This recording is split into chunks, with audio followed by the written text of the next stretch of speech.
ఏంటి బావా ఒక్కడవే చెస్ ఆడుకుంటున్నావు? ఎత్తుకి పై ఎత్తు వేసేవాళ్ళు లేకపోతే ఆటలో మజా ఉంటుంది. నేనొక్కడిని ఆడడం లేదు వీరు. శత్రువు నా ఎదురుగానే ఉన్నాడు.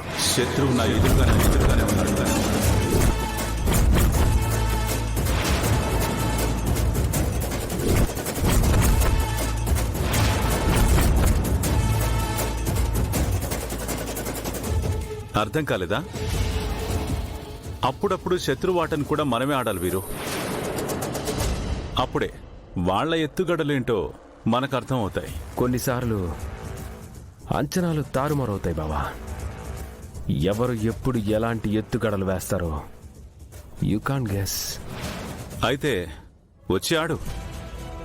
నీ ఎత్తుగడలు ఎలా ఉంటాయో చూస్తాను. ష్యూర్.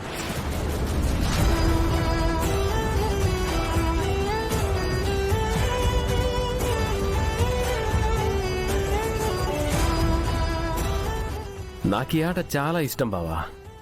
ఈ ఆటలో పవర్ కంట్రోల్ ఉంటుంది. ఎంత బలమైన ఏనుగునైనా సరే ఒక ఒంటె చంపగలదు. యు ఆర్ రైట్ వీరు.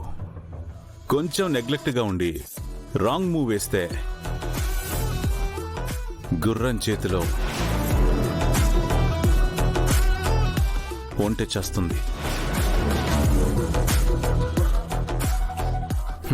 ఏమైనా ఈ బలగాలం దాటుకొని మహారాజుకి చెక్ పెడితే పవర్ చిక్కినట్టే కదా బావా. కరెక్ట్ వీరు.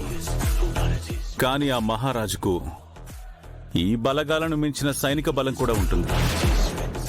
రాజుని చేరనివ్వకుండా అడ్డుపడి లేపేయడానికి ఒక్క సైనికుడు చాలు. కూర్చో. ఏంటి కూర్చుని పెదనా? ఉదయాన్నే బావబామరుదులు చెస్ ఆడుకుంటున్నారు?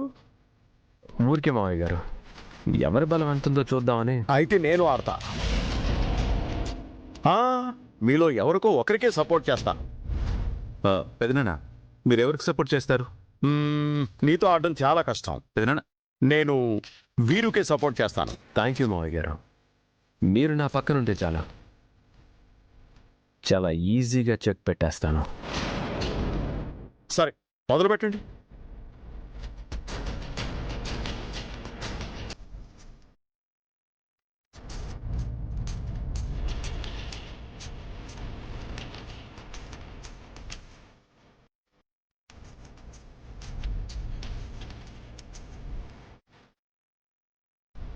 చూడబోతే ఆట వీరుని గెలిచేలా ఉన్నాడు. పెదనా, మీకు నాగభూషణం గుర్తున్నాడా?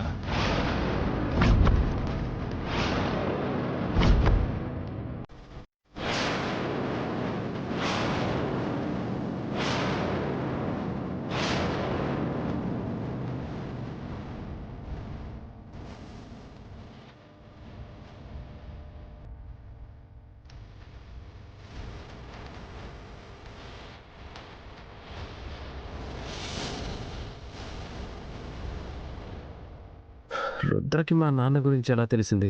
తన పేరు ఎందుకు తీశాడు? ఆ దుర్మార్గుడు గురించి నీకెలా తెలుసు రుద్రా? అంటే నేను సూపర్ మార్కెట్కి సుబ్రహ్మణ్యం గారు వచ్చారు. మీ ఆఫీస్ డేస్ గురించి మాట్లాడుతూ మాటల్లో నాగభూషణం గురించి చెప్పారు. వాడు చాలా పెద్ద మోసగాడు. స్నేహం పేరుతో నన్ను మోసం చేయాలని చూశాడు. నా డబ్బు పోయినా నేను బాధపడేవాణ్ణి కాదు. నన్ను నమ్మిన ప్రజల సొమ్ము కాజేయబోయాడు. అందుకే జైలుకి పంపించాను. ఆ తర్వాత వాడు ఏమయ్యాడో, వాడి కుటుంబం ఏమైపోయిందో కూడా తెలియదు. అవమానంతో ఊరుదులు వెళ్ళిపోయాడు అనుకుంటా. అయినా వాడి గురించి తలుచుకుంటే మహాపాపం.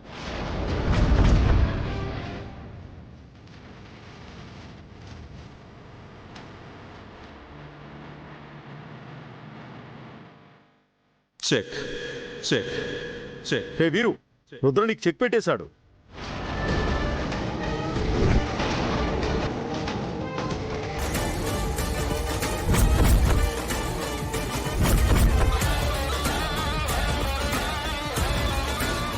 శభాష్ రుద్ర, నువ్వు మొత్తానికి ఏ ఆటలోనైనా నిన్ను ఓడించేవాడు లేడని నిరూపించావు.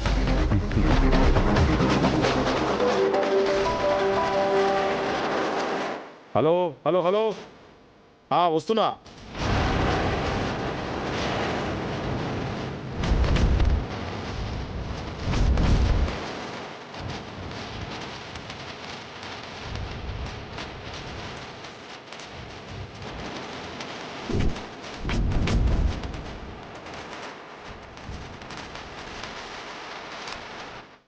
నేనెవరో, నేనెందుకు ఇక్కడికి వచ్చానో, నా లక్ష్యం ఏంటో మొత్తం మొత్తం తెలిసిపోయింది.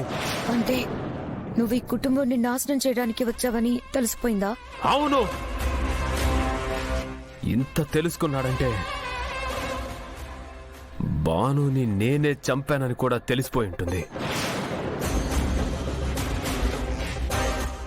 నో బ్రో, తన తమ్ముడిని చంపింది నువ్వే అని తెలుసుంటే రుద్రబావ నిన్ను ప్రాణాలతో వదిలేవాడే కాదు.